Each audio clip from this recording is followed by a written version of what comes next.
My name is Brooke, and I'm a member of the medical staff here at Blackbird Veterinary Surgery Referral. This is Sophie, and she's going to be helping me go over your orthopedic discharge instructions. Everybody will go home with written instructions. These will also be emailed to you prior to picking up your patient. However, I would like to go over this so we can have a little bit of face-to-face interaction. To begin with, most orthopedic procedures that we perform here would be a TPLO, an MPL, or a fracture repair. All of those would fall under the guidelines of an orthopedic discharge, which we'll be going over today. To begin, we need to have your sweet baby stay calm for 8 to 12 weeks. I know that this is a very long time and it's very challenging. However, we will send you home with the appropriate medication to help your animal stay calm. It is required for them to stay confined in order for the surgical repair to work. Your pet must remain on a leash for the entire recovery period. That means the entire 8 to 12 week recovery period. Your animal may not be used to being on a leash. If that's the case, your bathroom trips may take a little bit longer so they find the perfect blade of grass to go to the bathroom on. There's no running, there's no jumping, there's no getting on the furniture, sleeping in bed, or anything of that sort during this 8 to 12 week recovery period. A lot of people are concerned because they sleep in bed with their animal. It is appropriate to put your mattress on the floor and have your dog sleep with you on that mattress on the floor. Some people will get an air mattress, and that is also appropriate. Please don't get one of the large air mattresses that tend to be 3 to 4 feet off of the ground. Please get one that is only about 12 inches or so off the ground. Because you're going to be asleep, we don't want your dog jumping on and off of that several times during the night. However, if your dog doesn't typically sleep with you, they can stay in a kennel or a small room. It is important that they are not allowed to be free and roaming around the house during this recovery period. We simply don't want that because if I were to get up and leave the room right now, Sophie would follow me. I don't want her, after orthopedic surgery, to be following me from room to room. In order to avoid that, you can either keep them in a kennel if they're used to that. They can be kept in an exercise pen in perhaps the living room or a populated area of the house, or they can be kept in a small room. It has to be the most appropriate solution for your pet. For example, if she was uncomfortable in a kennel and she was going to be panting, barking, jumping, and simply agitated the entire time in a kennel, the appropriate solution for her confinement would not be a kennel. You may have to do a half bath or a laundry room with the baby gate across the floor in order to make sure that they stay in that area. Please also note that they may not play with other household members, including children or other dogs or cats that you may have in the house. We ask that you please use a sling or towel in front of the back legs to help them move around for a minimum of the first 2 weeks. We have several options, some of which you can see hanging on the door here. We have a help 'em up harness, we have a blue sling, and we have basically what's called a TheraBand, which is like an elastic type of sling. The most common used item is the sling. We have these available. You can purchase them here, but they do not come as a part of your surgical package. The sling itself has a soft, woolly area that will go underneath of your dog's belly. It will go just in front of their hips, and it will have handles that come up on either side. The point of using this sling is to help your dog get up when they are laying down. In the beginning of surgical recovery, you'll see them really using the front half of their body to try to help themselves get up. We want you to assist them in using the back side. For example, if we were to put this on Sophie, we would put this underneath of her abdomen, and when she were to stand up, you gently pick up on the back of it. You are not holding your dog fully suspended in the air with this. We want them to use their leg and we want them to walk. All we're doing with this is providing support so that they're not slipping and sliding. Go ahead. Good girl. And come back up. Up. Good girl. Good girl, thank you. Go ahead. and lay down, down. Thank you. When your animal is outside, they do not have to have this sling on. However, they should have the sling underneath of them to get up, make it to the outside, and then you can take this sling off. The reason the sling is safe to be removed while your pet is in the grass is because if they were to slip or fall in the grass, it's a much softer surface than, say, your tile floor that you're leading your dog out of. Again, this should be used for a minimum of 2 weeks if your dog is not going up and down stairs. If your dog has stairs that they have to go up and down, you will need to use this sling to help them go up and down the stairs for a minimum of 8 weeks.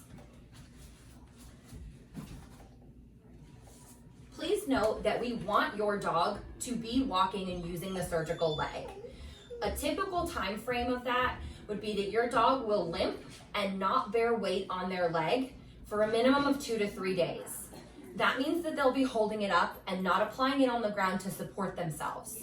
We'll go over in another video some exercises that you can do to help them use their leg a little bit quicker. After the first 2 to 3 days of them not bearing weight on their leg, you'll start to notice that they will start toe touching that leg onto the ground. That is normal, okay? That's probably going to happen again for another 3 to 4 days. This is a slow progression and a slow, steady increase of using the leg. After those 3 to 4 days of toe touching, you'll begin to see your pet hobble with that leg. In 2 weeks, if your dog is not using the leg or applying any pressure of that surgical leg onto the ground, that's something that we need to know about so that we can discuss that together. It doesn't necessarily mean that something is abnormal with your dog. Sophie, come. Up.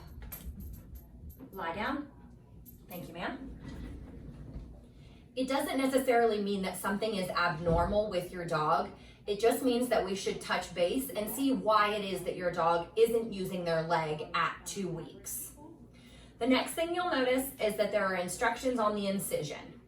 For most of our orthopedic procedures, such as a TPLO or an MPL, the incision is located on the inside of the knee. If you were to look at Sophie, you would see this leg would be shaved, of course, if it was a TPLO or MPL. And where my hand is, it would be located along the inside there. That incision is going to be bruised very badly, and it's going to startle you. However, if you're prepared for it, it won't be as terrifying, if you will. Bruising on a typical dog leg is usually a maroon red and an eggplant purple. Please keep in mind that although the incision is on the inside of the leg, bruising can still occur on the outside and on the back side of the leg. That is common. Another commonality after surgery is swelling. We know that this knee area is going to be swollen, but what seems to startle people is when the swelling travels down the leg and is actually swelling in their hock or their ankle. This is normal. If the area around the hock here is jiggly like a water balloon with swelling, that is okay. It simply means that your dog is getting up and gravity is pulling some of the swelling from the knee down to the ankle. This is appropriate. We will go over later some compresses that you can do in order to help remove some of that swelling. You will notice that there are sutures on the inside of your dog's leg where the incision is. These sutures are dissolvable. They can take anywhere from 2 to 4 weeks to dissolve. However, in 2 weeks, we ask that you please send us a picture of the incision. That means, good girl, that we need a picture of the inside of the leg where the incision is, and you need to send it to what's located on your discharges, but it says it is incisionblackfordvet@gmail.com. My name is Brooke, and I will be monitoring that email daily. If you're concerned at all about what your dog's incision looks like, if you're making appropriate progress, or simply have a question at all, please email incisionblackfordvet@gmail.com. That is not your best resource for an emergency, but you will get me. I will check it throughout the day, and I will then respond, letting you know if your dog's incision, the bruising, or the swelling looks appropriate. Most people send an update about every 3 to 4 days for at least the first beginning or week to 2 weeks to make sure that their dog is making appropriate progress. At the 2-week mark, again, we do require a photograph of that incision. Your dog will also go home with a white bandage on the inside of their knee. This is called a BioGuard, and it's completely normal to see strike through on that dressing. What I mean by strike through is if you injure yourself and you cut yourself and you put a bandage on it, you will see at some point that you had blood and you will see it on the bandage. That is normal. However, anytime that you touch your BioGuard dressing on your dog's knee, if you get bright red blood on your fingertips, it is important for you to remove the island dressing, take a picture, and send it to us. Your surgeon's phone number is located on the last page of your discharge instructions. You have their cell phone number. Please use it appropriately in order to send updates or text or call if you have concerns.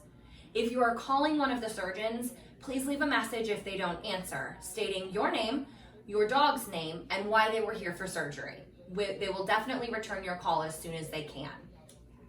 That white island dressing can stay on your dog for as long as is appropriate.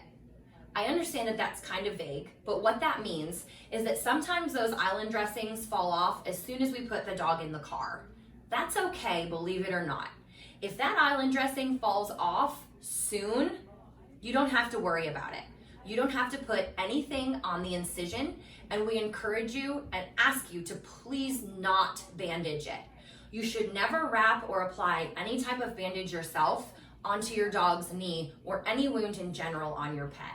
You should always consult a veterinarian. If that island dressing decides to stay on for an extended amount of time, say a day, a week, or 2 weeks, that is okay as long as it is clean and dry. What I mean by that is if you assist your animal to go outside to go to the bathroom, and instead of peeing, they lay down in the grass that's wet, that island dressing is likely to get soiled and wet. Because of that, you will need to then peel gently off that bandage. It is not like what you tell kids, just rip it off quick like a bandage. Please go slow and steady. This is in a sensitive area in your dog that has just had surgery. Again, please go slow and steady. If you have any trouble getting that island dressing off because it is soiled or it is wet and needs to be removed, please call us. If you're local, you can come right in and we have an anti-adhesive spray that will basically melt that bandage right off. We are here to be a resource for you. Please use us accordingly so that we can continue to help you and make this process as smooth as possible. The next item you'll see on your discharges is the e-collar. Although this is likely everybody's least favorite part of recovery for their dog, it's also the most important. If your dog has a cone on, which we will send you home with, they won't be able to lick their incision. It is imperative that your animal is not able to lick that incision. I like to tell everybody, even though it may take us 20 minutes to close the incision, they can get back into that incision in less than 20 seconds. That is why the cone is so important. This is a picture, or a demonstration rather, of a cone that you will go home with. It's a little bit loud as it does have Velcro on the side. However, when it's open, it looks like this. To put it on your dog, you'll see the black band on the bottom of it, and that will go up against your dog's neck. The Velcro area will then be secured around the back of the head. Take out your dog's ears and make sure that they're not tucked all the way in there. Now that your cone is appropriately fitted onto your pet, it is important that they wear this cone whenever they are not supervised. Examples of when I take the cone off are when we are eating, when we are drinking, or when we go outside to use the bathroom. Because it is large and dogs like to sniff when they use the bathroom. Lie down, please, ma'am. Lie down. Lie down. Thank you. Because they do like to sniff when they go outside to use the bathroom, they tend to get this caught on the ground and scoop up a little bit of earth when they're sniffing around. So please make sure that you take that off when you go outside to go to the bathroom. If you guys are sitting in the living room on the floor because your dog is not allowed on the couch with you, you can make them a little pallet and get snuggly and watch a movie. Their cone may come off during this time. However, if you even so much as decide to get up and go make some popcorn in the kitchen, you must put your cone back on your dog. Some other common cones that we see people use are the black comfy cone. This is Velcro and it is pretty stiff. The appropriate size for your dog, whether you get this at the pet store or not, would be making sure that their snout doesn't exceed the end of the cone. On Sophie here, although this is a little bit of a large size for her, you can see that whether it's pushed or pulled, her nose will never come past this outside of the cone. That's how you know it's an appropriate fit. We have several clients that ask us if they can use something that looks like this, which is a blue donut type of inflation device. This goes around the dog's neck and is typically used in place of the cone. While this may be appropriate for some animals, it's typically not recommended for orthopedic surgery. Dogs are very bendy and very crafty. With just this inflation tube around their neck, they are usually able to elevate their leg and bring it to their mouth, thus allowing them to be able to lick their incision. Again, we don't want them licking their incision, which makes this not an appropriate choice of cone. One thing I do like about the cones that we send home is that they are clear. The darkness of this one almost acts as if it's blinders on your dog, and that can be a little bit startling for them. They've just had surgery, they feel a little bit funny, they have anesthesia in their system, and now they have this cone on. At least with this, it's clear and they can see their surroundings.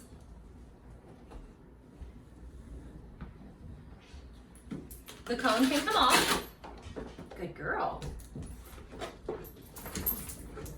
And placed anywhere to be held until it is time to put the cone back on. Another alternative to the cone would be putting something such as kids' sweatpants on your dog. As long as it covers the dog's incision area, it would be appropriate to put kids' sweatpants, a dog onesie, pajamas, or something of that sort on your animal. What we're getting down to is we don't particularly care how you have to rig up sweatpants, a cone, etc., as long as your dog isn't licking their incision. I know we harp on this a lot, but it is extremely, extremely important to help avoid any chance of an infection and avoid potentially needing another surgery due to infection. The next item on the list we'll discuss is bathroom habits. It is very common for dogs to urinate the first night of surgery. While we encourage you to take them out with the sling or the appropriate apparatus that you have, they may not urinate for you when you go outside. They may simply lay down. Please keep in mind that they have had anesthesia and this makes them feel very funny. If your animal is sleeping throughout the night, they will likely know that they have the urge to urinate, but due to the drugs in their system, they may simply urinate where they're laying. There's nothing wrong with your dog. Your dog is not incontinent and they are not sick. They simply have had too many anesthetic cocktails and it is easier for them to lay down.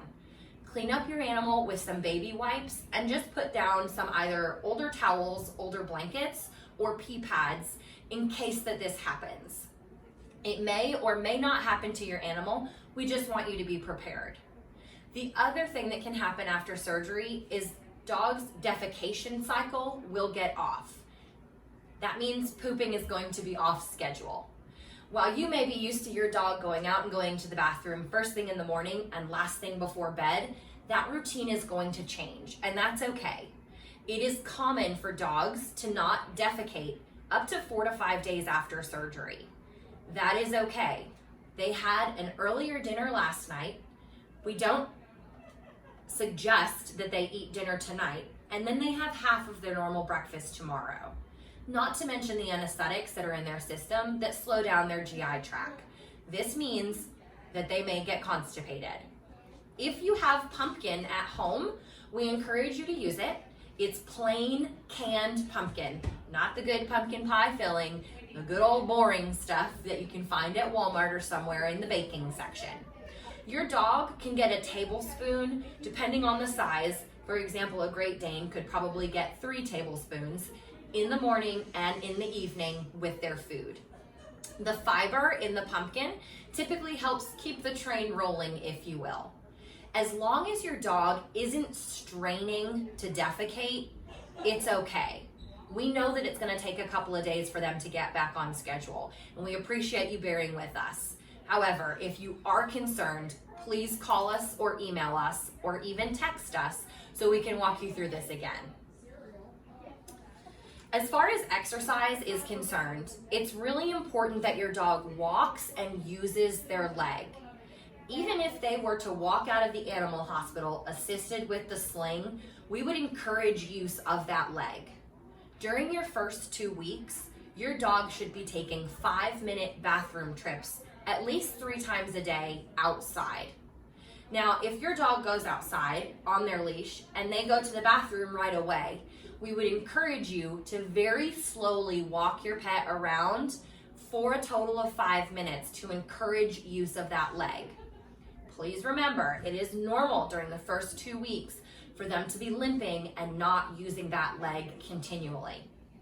In the rehab video, we'll go over the remainder of the exercises as well as the compresses that you can put on your dog's leg.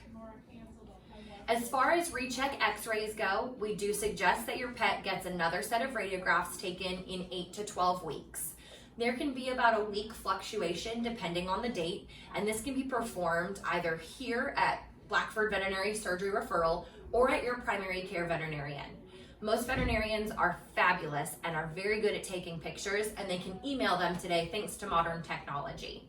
If you simply want to just make an appointment, you can call us at a later time and we'd be happy to schedule you for that recheck. A recheck is not included in your surgical packet cost. However, it is an additional cost. You do get another exam to make sure that that surgical leg is okay and a set of radiographs to confirm that the osteotomy or the bone that was cut has healed appropriately. It's at that point that we will advise you on the next steps.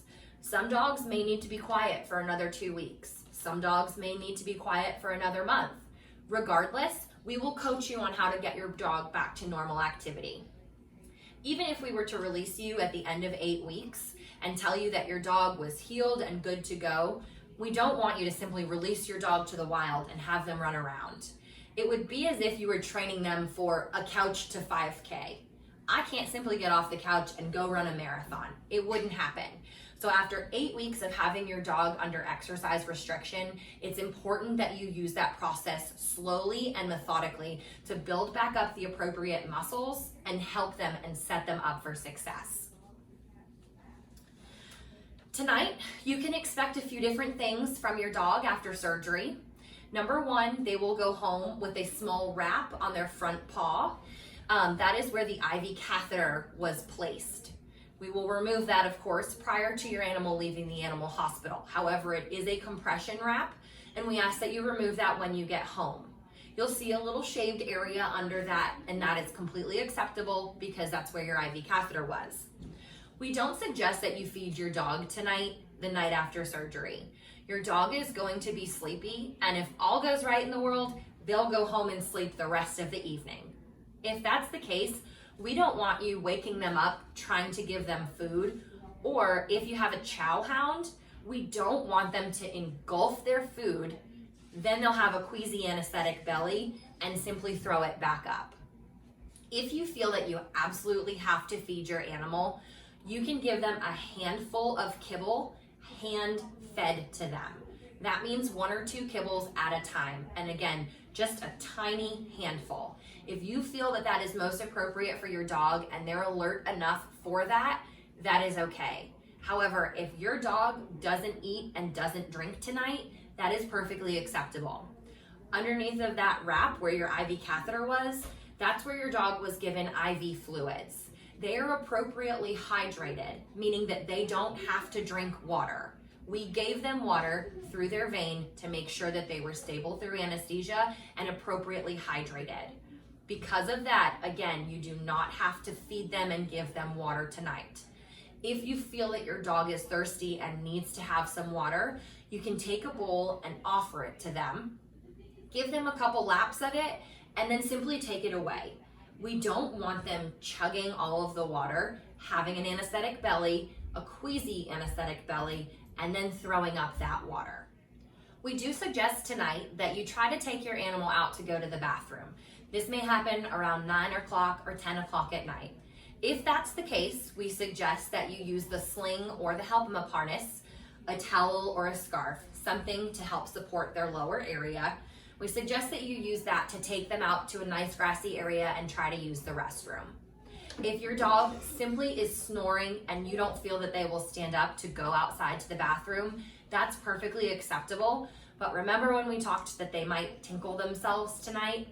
Go ahead and put some pee pads underneath of them in case they don't urinate for you that night. It's very common for dogs to not appropriately use the bathroom outside the first night after surgery. Please remember, you have your surgeon's telephone number. It is their personal cell phone. If you are concerned, nervous, or scared, please take advantage of using that number. If it's during office hours, call us. If it's a quick question that's not emergent, email us at incisionblackfordvet@gmail.com. We are here for you to help make this transition between surgery and getting back to normal life as easy as possible. We know that this is a challenge and we greatly appreciate you trusting the care of your baby with us.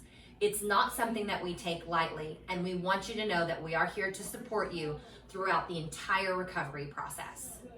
Your technician will go over the appropriate medications for your dog, and you can also tune into the rehab video if you would like to see the exercises and see how we suggest that they are performed. Thank you so much and best of luck with your animal.